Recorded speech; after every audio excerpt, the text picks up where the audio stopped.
If I was completely broke and homeless today, here's what I would do. I've been living in this van for 4 years now.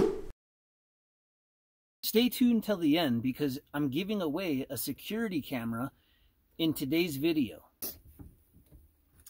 I can honestly say that I've never been happier, and it all started out in, I don't know, about a $1,200 minivan. I lived in that for a couple months before I talked a friend into loaning me $10,000 to buy this van. What happened to me was I've kind of been an entrepreneur most of my life, and something I really wanted to try to do before I got too old was own and run a recording studio successfully. And I was buying a house and built a recording studio in the garage, and it really took off.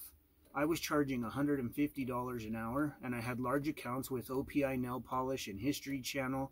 They would come in and do voiceovers, and it was really doing well. And I decided to roll the dice again and get a location on State Street, which is a pretty big gamble. You know, you got to build out the new studio and everything. And I was there for just over a year, and I had built out a little studio apartment in the back, and everything was pretty good, but a few bad decisions led to having to shut down the studio. And when I did that, I was left homeless, and I thought, what can I do right away? And these are the things that I did right away to get back onto my feet.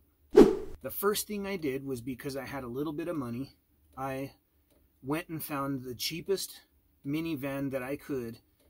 You know, I wanted to find a van like this, but I couldn't. And I got my hands on this minivan that had a, you know, there was a little bit of blue smoke in the exhaust. I knew it wasn't going to last forever, but for that, you know, $1,200 or $1,600, I knew that I would have a home. I think it was closer to $1,200, maybe even a little less, but I got the van. And then I went and got some Reflectix and cut out the windows and put them in the windows so people couldn't see in. It'd keep it a little warmer. And my first night, it was cold. I didn't even have a source of heat. And it was winter. And that started my journey. And immediately, you know, now that I had a place to stay comfortable, a home per se, I started to look for a job. And I found a job at a produce warehouse. It was an entry-level position, like $10 an hour to drive a truck. Maybe it was $13 an hour to drive a truck for them. And I had CDL experience and everything, and so I was a good candidate for that position. And I went into it with the mindset that I was going to work my way up, and I did. I was there for 2 years, and by the time COVID came around and I was laid off, I was making $60K there, and I was also making $40,000 on my website.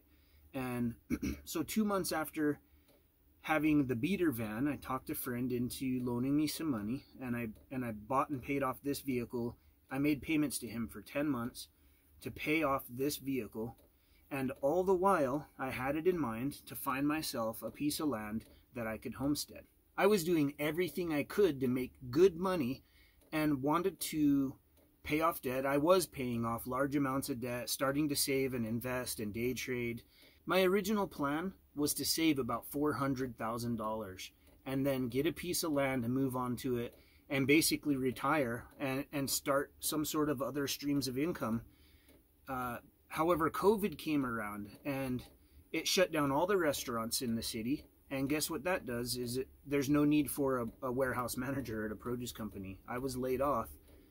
And I only had $6,000 at the time because I was paying off debt, investing in the van, and then was going to really stockpile money. But I didn't get to that point. Those are the conditions that led to me being laid off and only having $6,000. And again, I wanted to roll the dice. I guess it feels good to me. I love that entrepreneurial life. And it can be risky. You can go out and fail hard. But you've only got one life to live. And even if you're 60 and you go out and try something and fail, you can get by. You can start over again. It's never too late to start over, they say, even for investing. I went for it. I started doing research. I found, you know, that the land was pretty cheap out here. I originally started looking for the same piece of land everyone wants, you know, the heavily wooded, beautiful piece of land with a creek running through it, possibly with a 1800s homestead on it that could be remodeled, etc. But I stumbled upon land in the Southwest, and there's a lot of land in Texas and Arizona and other areas that people think is not good land because it doesn't already have a well on it, or maybe you need to drill 600 feet to get to a well.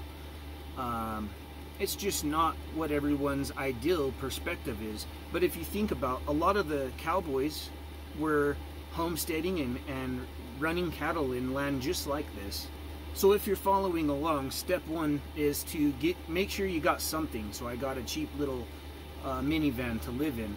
Step two is get yourself income and do your best to work your way up in that company to save money and whatnot. And then you have a hand of cards that you can play. And then step three, I was looking for land, and I found a piece of land, 2.5 acres in the high desert of Arizona.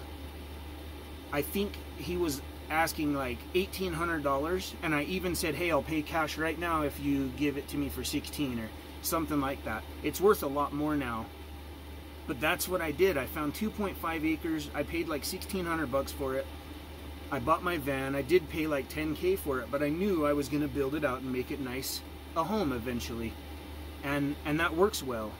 In Apache County, I'm allowed to, you know, live in an RV or a camper van like this, and it just makes things pretty easy.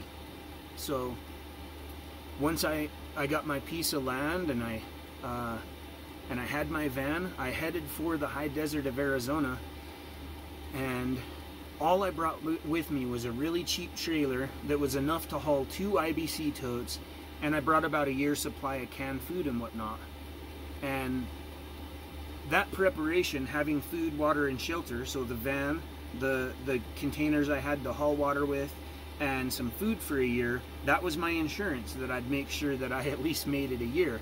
And I thought, hey, worst case scenario is I'm basically homeless, but on my own piece of land where I have more privacy, I can store things and start something. And I decided to build a little homestead, and I started with the shop. It was just a shed, but it's become my shop because I run a tea business out of there. I store tools in there. I harvest rain off of the roof. Then I built some pens, and I started to build gardens, and I built an agricultural shed to store food for my livestock and to harvest more rainwater, and basically just got a homestead going. And I've been out here for just over 3 years now, and it's been one of the best decisions I've ever made. It's humble and frugal, but I love that, and I would rather have the income I have now and do this and live this way than to make the $100,000 I was making and just beat myself, just killing myself to get through every day and basically wake up, work until you're almost dead, and go to sleep and do it again the next day. And I was working 7 days a week at that company. This is the Wansview B4 2K security camera outdoor with non-stop solar power. I got one of these for you guys, and I got one for me to test out on the homestead. Wow, what a cool solar panel. The camera itself fits in the palm of your hand, so you just screw this to the wall where you want it, and then screw the camera on here. And the solar panel itself has its own mount. There's a rubber gasket on the bottom. There's a power button, a reset button, and an SD card slot. All weatherproof, of course. If you want to win one of these, make sure you subscribe. Leave a comment below and I'll select a winner in a week. Of course, you can just go snag one, so check out the links down below, and we'll get back to the video. Now we're talking. I've technically been homeless at least twice in my life.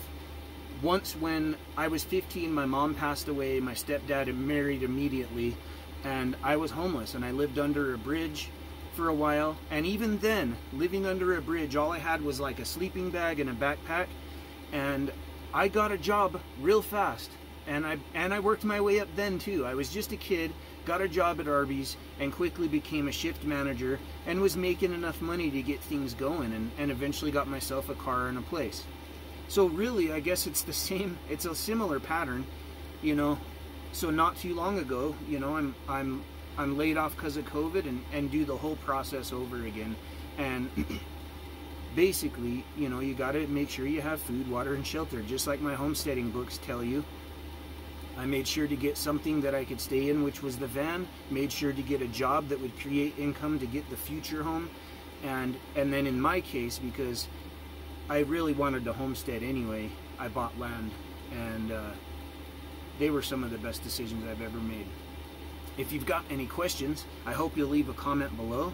If you want to watch my homesteading process from the very beginning till now, you can watch this playlist. It'll take you through all of my videos. And if you want to watch my build, just recently I rebuilt the van. There's a build video right here. It'll show you how bad it was before, how I tore it all out and recouped the van. Also, make sure that you check out the links down below, and I'll catch you guys on the next video.